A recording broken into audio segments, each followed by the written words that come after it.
blow, so to say. That's it. I mean, very, very, very, very apt. I hope they will not sell them, you know. All right, let's move straight to our next conversation. In our next conversation, for every cause, there is an effect. But this time, the effect is biting hard on the pockets of Nigerians. Experts have blamed the rising cost of airfares on multiple taxes and charges across the aviation sector. In a bid to reduce the burden, the House of Representatives has called on the federal government to cut aviation taxes by half and reduce airport charges to make costs of flights more affordable for Nigerians during the festive period. The lawmakers said the reducing fares would demonstrate social responsibility and national solidarity. Now let's share this story by TVC News' Joke Adisa with you. By temporarily reducing... Obi Agwocha from Anambra State raised a motion of urgent national importance on the rising cost of domestic air tickets in the country. He expressed concern that the spike in prices is preventing many Nigerians from traveling home for Christmas. The lawmaker warned that the high cost of air travels threatens family ties, security and cultural connections, even as he acknowledged that airlines face challenges such as increased Jet A1 prices and currency instability. That by temporarily reducing fares during this critical period, it will demonstrate a commitment to social responsibility and national solidarity. Such an act will reaffirm to all Nigerians that the journey home is a fundamental right accessible to every Nigerian regardless of financial status. While some lawmakers supported the motion, others urged the government not only to fix roads, but also to ensure the security of lives and property in order to reduce the pressure on air travels. Severally, we have raised motions that our roads be repaired, because I believe that if our roads are fixed very well, fewer people would fly. Landing cost has been increased. Parking has been increased, even staying on the air, because we don't have a full total radar coverage. Every aircraft now today in Nigeria uses its dashboard to get a landing permission. If the government believes that it needs to come in to step in, it should provide some form of succor. But that is always missing in a deregulated market. The federal government to reduce the airport and other auxiliary charges by 50% during the festive period only.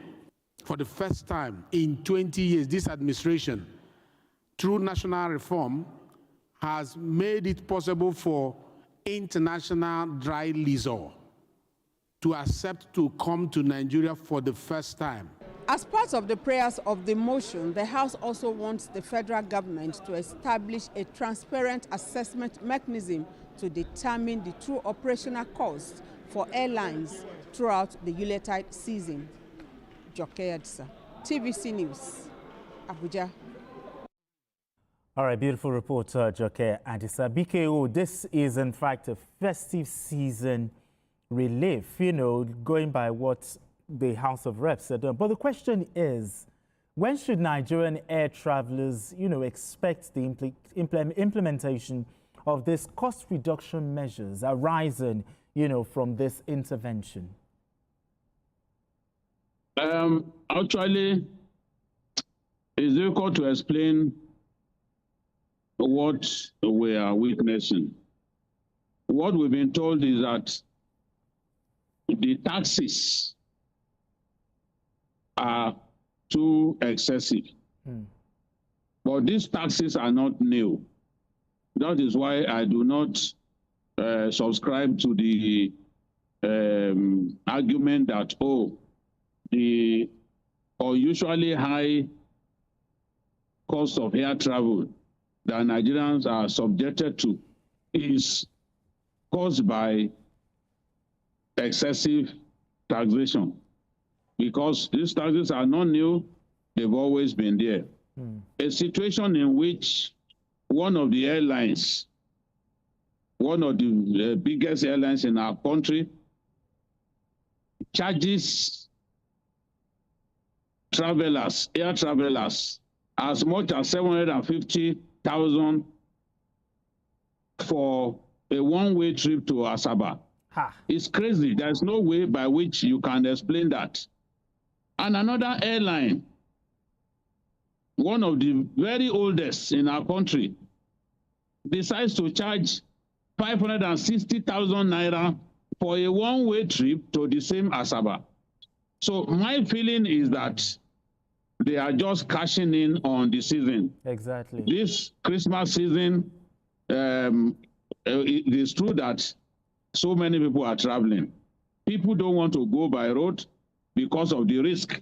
And many people will argue that they would rather pay 500,000 to the airlines than pay 50 million naira to the bandits who have taken over our forests and our highways.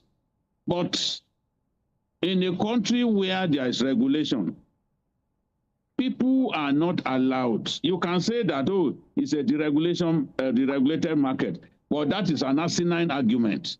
The fact that the sector is deregulated does not mean that airline operators can subject people to the kind of pain and exploitation that we are witnessing. Elsewhere, people will be called, questions will be asked. You are not permitted to simply exploit the people without restraint. That is not right. And I expect Gwantuji Bello and his people at Consumer Protection to do the needful.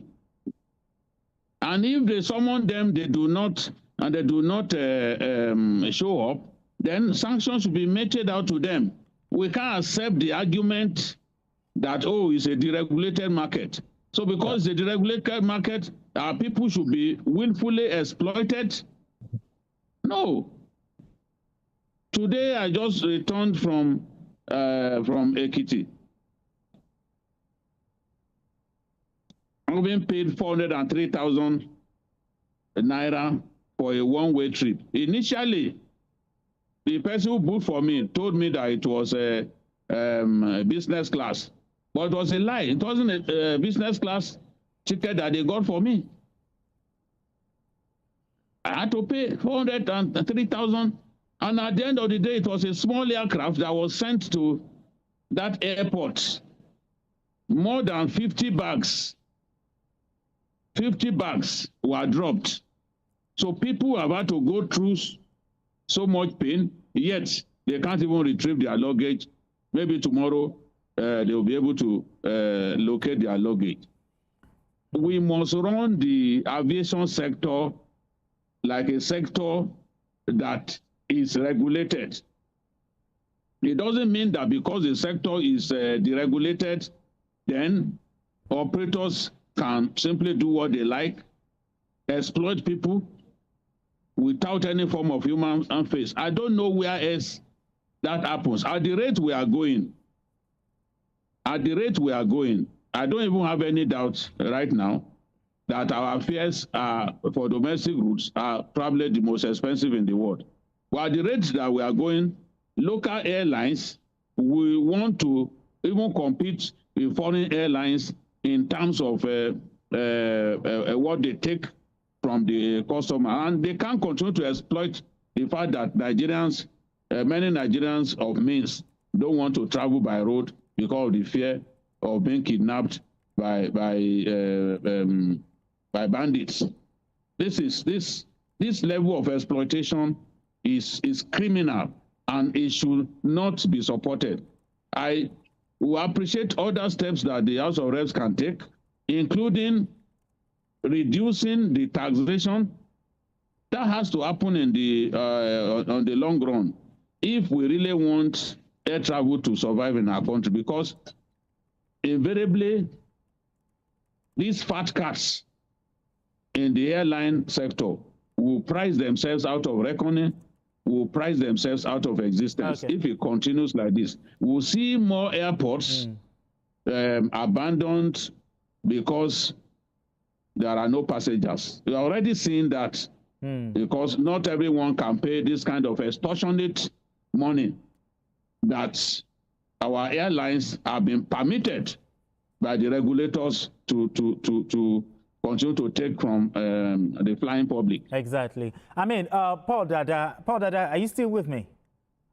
Yes, very much. I mean, BKO said that he said a lot of things. You know, these taxes are not new, and this is pure exploitation.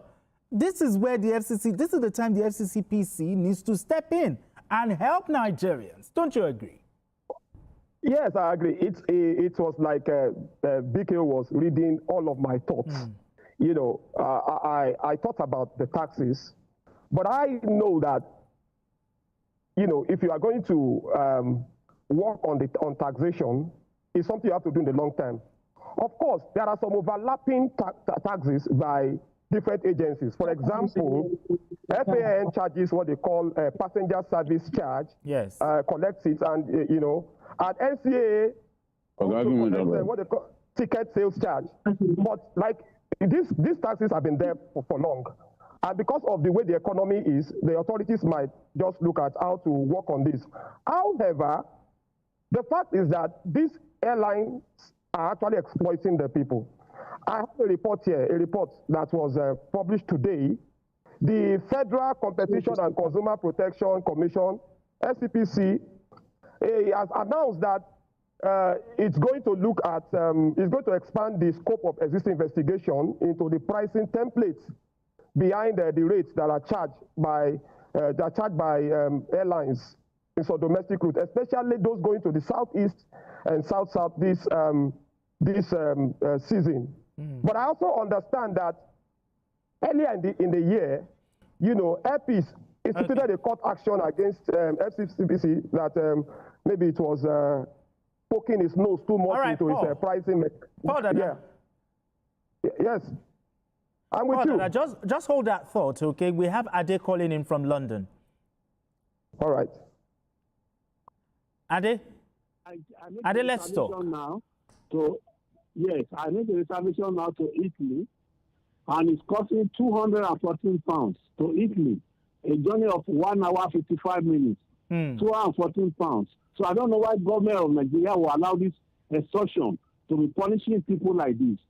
From London to Italy, £214, 1 hour 55 minutes.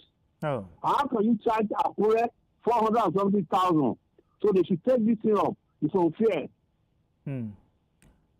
All right, then. Thank you so much, Ade from London. I mean, the exorbitant prices is something that needs to be looked into. The FCCPC needs to come to the help of Nigerians.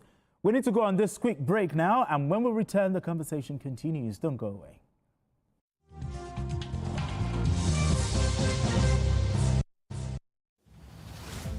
Happy birthday, Your Excellency. On